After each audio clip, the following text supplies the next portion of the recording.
Hi folks, in this video I'm going to show you how to get to the virtual lab site a couple of different ways. Now, with the link that your instructor sent you, whether that was in a Word doc or was in D2L or whatever, you want to copy and paste that link into your browser.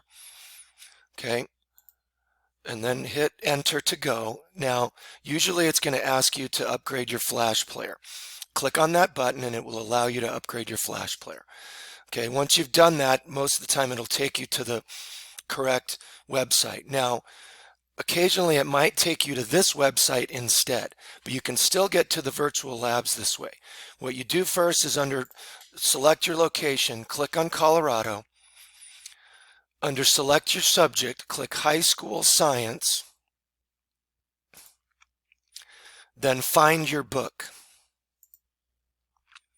Then go to Biology 2010, and then where it says Virtual Labs, click on Virtual Labs. It'll say you need to upgrade your Flash player. Just click on that link. It'll ask to allow to run Flash. You click Allow, and then it takes you to the Virtual Lab site. Okay? That's how you get to these sites.